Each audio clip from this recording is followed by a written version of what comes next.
Hello guys, welcome to our career and academy platform. आज बात करेंगे हम आज की इम्पोर्टेंट करंट अफेयर की, जो कि है 30 नवंबर 2020 की। राइट, तो बने रहें हमारे साथ एंड तक और देखते रहें आज की current affair presented by me. Start करते हैं हमने फर्स्ट क्वेश्चन के साथ। हाल ही में राष्ट्रपति विद्या देवी भंडारी ने किसे नेपाली सेना के जनरल के मानद रैंक से सम्मानित किया है? राइट, जो नेपाल की राष्ट्रपति हैं, प्रेसिडेंट हैं विद्या देवी भंडारी, उन्होंने मतलब नेपाली सेना के जनरल के मानद रैंक से किसको सम्मानित किया है, ये बताना है आपको। तो प्रधानमंत्री नरेंद्र मोदी को, रक्षा मंत्री राजनाथ सिंह को, सीडीएस जनरल बिपिन रावत को, या भारतीय सेना प्रमुख जनरल मनोज मुकुंद नरवणे को? तो ये किया है फ्रेंड भारतीय सेना प्रमुख जनरल मनोज मुकुंद नरवणे को। राइट, ये भारतीय सेना के प्रमुख हैं। 5 नवंबर 2020 को इन्हें ये विशेष समारोह में इन्हें ये प्रदान किया गया था, मानद उपाधि इन्हें दी गई थी जनरल रैंक की। राइट, और जो भारत नेपाल है उसके बीच क्या होंगे मजबूत संबंधों के बारे में इससे पता चलता है। राइट, जो दोनों देशों की सेनाएं हैं उनके बीच क्या है, मतलब एक स्वीट रिलेशनशिप है, मतलब मधुर संबंध है उनके मतलब आपस में। तो जनरल मनोज मुकुंद नरवणे 31 दिसंबर 2019 को जनरल बिपिन रावत के बाद ही भारतीय सेना के प्रमुख बने थे।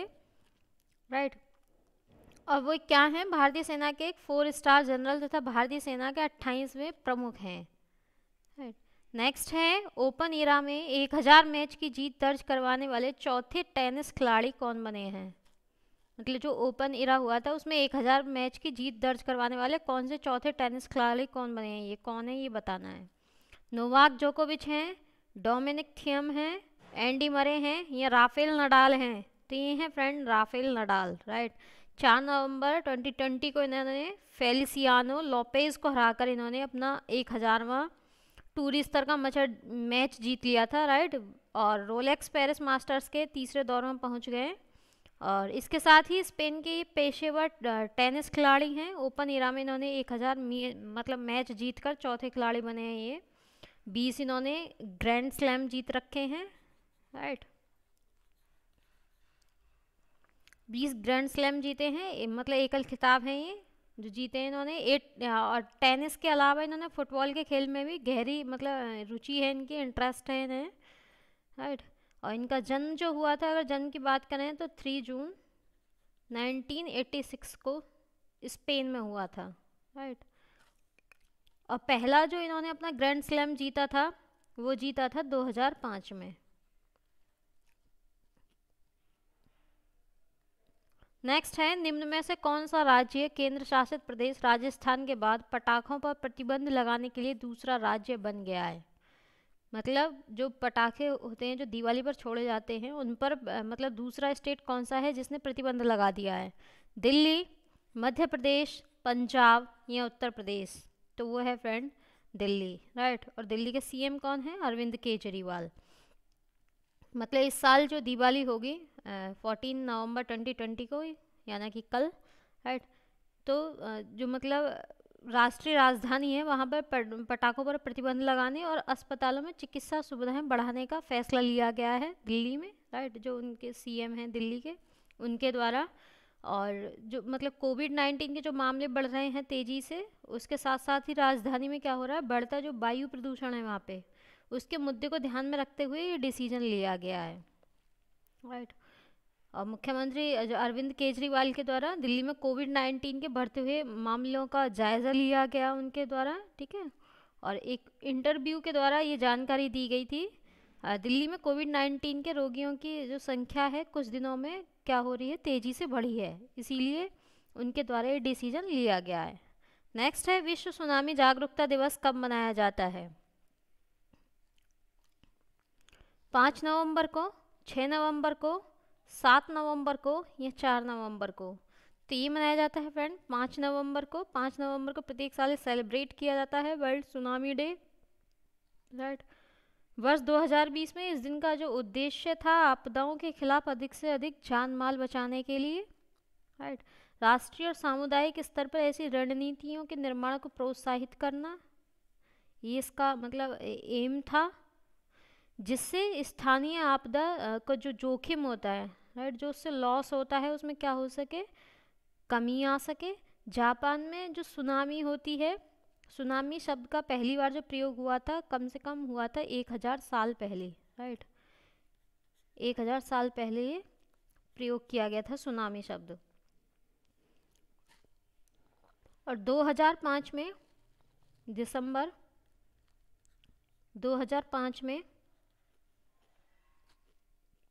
2015 सॉरी, दिसंबर 2015 में संयुक्त राष्ट्र महासभा ने 5 नवंबर को विश्व सुनामी जागरूकता दिवस के रूप में मनाने की घोषणा की थी, राइट। तो 2015 से ये कंटिन्यू सेलिब्रेट किया जा रहा है। नेक्स्ट है 4 नवंबर 2020 को किन दो देशों की नौसेनाओं ने संयुक्त रूप से कैरेट नौसेना अभ्यास शुरू किया था? भारत श्रीलंका, भारत बांग्लादेश, बांग्लादेश अमेरिका या US Vietnam?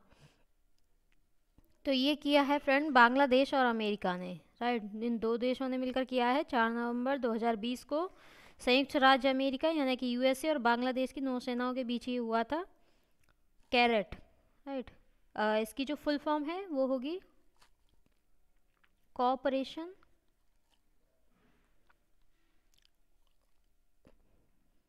Afloat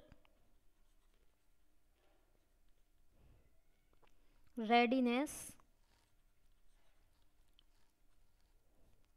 and training,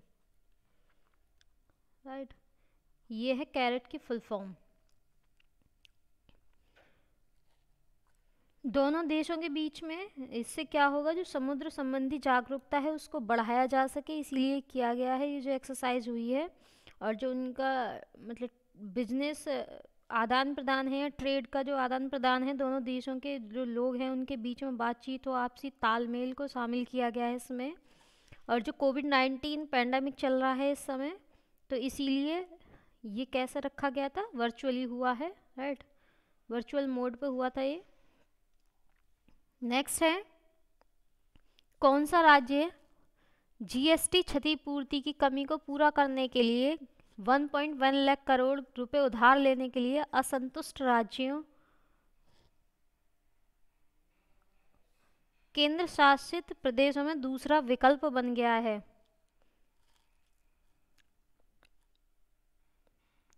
तो ये बताना है आपको कौन सा स्टेट है वो। केरल है, पश्चिम बंगाल है, छत्तीसगढ़ है या राजस्थान है?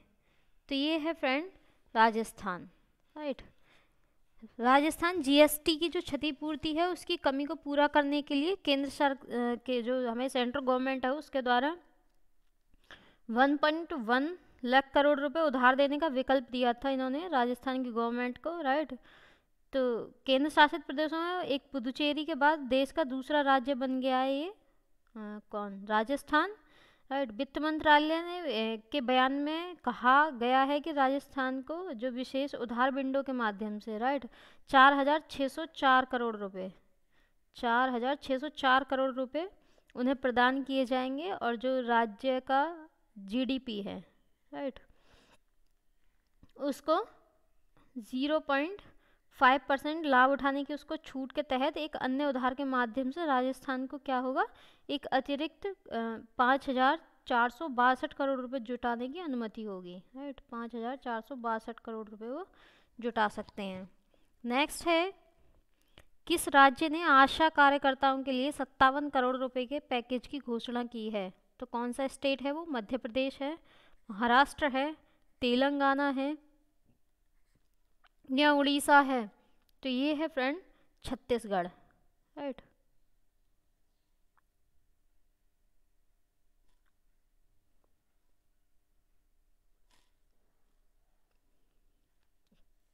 छत्तीसगढ़ नहीं है फ्रेंड, ये महाराष्ट्र है, राइट। महाराष्ट्र होगा जिसने आशा कार्यकर्ताओं के लिए 57 करोड़ रुपए के पैकेज की क्या की है, घोषणा की है। और जो यहाँ के स्वास्थ्य मंत्री हैं वो हैं राजेश टोपे,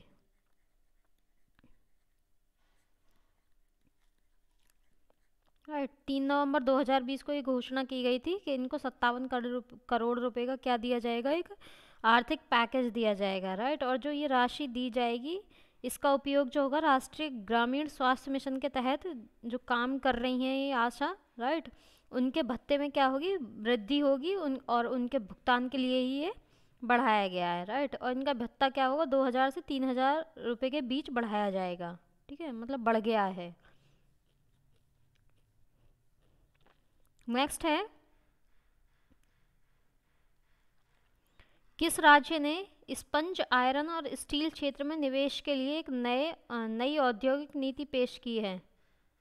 तो कौन सा स्टेट है जिसने की है? झारखंड है, उड़ीसा है, छत्तीसगढ़ है या बिहार है? तो ये है फ्रेंड छत्तीसगढ़, राइट। छत्तीसगढ़ की स्पंज आयरन और स्टील क्षेत्र में निवेश के लिए इन्होंने एक नई औद्योगिक नीति पेश की है, राइट। अल्ट्रा मेगा परियोजना में निवेश करने के लिए इन्होंने विशेष प्रोत्साहन पैकेज प्रदान किया है, राइट, जो कि किसके लिए है, एक नई प्रौद्योगिकी नीति पेश की करेगी है, ठीक है। तो छत्तीसगढ़ सरकार के एक आधिकारिक बयान के अनुसार स्पंज आयरन और स्टील सेक्टर के उद्योग के लिए क्षेत्रवार सब्सिडी सीमा 60% से बढ़ाकर, राइट, मतलब 60% से बढ़ाकर क्या कर दिया है, 150%, यानी कि 150% कर दिया है इसको। इस पहल के तहत क्या होगा, अधिकतम 500 करोड़ रुपए का निवेश प्रोत्साहन होगा, 500 करोड़ का निवेश प्रोत्साहन होगा इसमें, राइट। और केवल बस्तर के लिए कितना है, 1000 करोड़ रुपए मान्य होगा। इसकी जो परियोजना का लाभ है वो संबद्ध इकाइयों को 31 अक्टूबर 2024 तक क्या करना होगा, अपना उत्पादन शुरू करना होगा, राइट, तभी बेनिफिट मिलेगा। नेक्स्ट है, किस बैंक ने चालू वित्त वर्ष की दूसरी तिमाही में अपने लाभ में नई औद्योगिक नीति पेश की है? पीएनबी ने, भारतीय रिजर्व बैंक ने, भारतीय स्टेट बैंक ने या केनरा बैंक ने? तो ये की है फ्रेंड भारतीय स्टेट बैंक ने, राइट, यानी कि एसबीआई। 2020-21 के जुलाई सितंबर की जो दूसरी तिमाही होगी, राइट, उसके लिए एसबीआई के द्वारा लाभ कर कटौती के बाद 52% यानी कि 52% से बढ़ाकर 47,474 करोड़ रुपए हो गई है, राइट। तो एसबीआई जो समूह है उसकी जो कुल आय है समीक्षाधीन तिमाही के दौरान 95,373.5 करोड़ रुपए हो गई है, जो कि एक साल के समान अवधि में 89,347.91 करोड़ थी, राइट। बैंक ने बताया है कि जो 30 सितंबर 2020 तक जो कुल कर्ज के मुकाबले उसकी सकल गैर निष्पादित परिसंपत्तियां यानी कि जो एनपीएज हैं, ठीक है, एनपीए घटकर उसके कितने हो गए हैं, वो हो गए हैं 5.28% रह गई है, राइट, जो कि पहले कितनी थी 7.19। नेक्स्ट है, भारत ने खगोल विज्ञान के क्षेत्र में वैज्ञानिक एवं तकनीकी सहयोग विकसित करने के लिए किस राष्ट्र के साथ समझौता ज्ञापन पर हस्ताक्षर किए हैं? यूनाइटेड किंगडम ने, फ्रांस ने, इजराइल ने या स्पेन ने? तो ये किए हैं फ्रेंड स्पेन ने, राइट। जो केंद्रीय मंत्रिमंडल है उसने 4 नवंबर 2020 को इंडियन इंस्टीट्यूट ऑफ एस्ट्रोफिजिक्स यानी कि IIA Indian institute of astrophysics, right, Bengaluru और स्पेन के इंस्टीट्यूट डी एस्ट्रोफिजिका डी कैनरियाज और ग्रेस्केन एसए यानी जीटीसी के बीच खगोल विज्ञान क्षेत्र में वैज्ञानिक और तकनीकी गतिविधियों के विकास के लिए क्या हुआ है, एक समझौता ज्ञापन हुआ है, यानी कि एमओयू साइन हुआ है, मेमोरेंडम अंडरस्टैंडिंग, जिससे क्या होगा, जिन गतिविधियों पर ध्यान दिया जाएगा उनमें क्या है, वैज्ञानिक परिणाम, नई टेक्नोलॉजी, राइट, वैज्ञानिक संवाद जो उनमें मतलब कन्वर्सेशन होगा, प्रशिक्षण में वृद्धि, ट्रेनिंग में मतलब इंक्रीमेंट इंक्रीज किया जाएगा, राइट, जिससे उनकी जो क्षमता निर्माण है और संयुक्त वैज्ञानिक परियोजनाएं हैं, ठीक है, ये सब क्या है उसमें इंक्लूड की गई हैं, राइट। तो भारत के खगोल विज्ञान के क्षेत्र में वैज्ञानिक तकनीकी सहयोग विकसित करने के लिए किस राष्ट्र के साथ समझौता किया गया है, वो है स्पेन।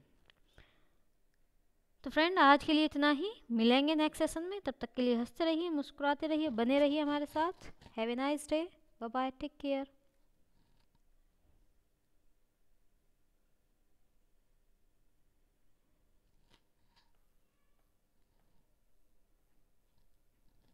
हेलो।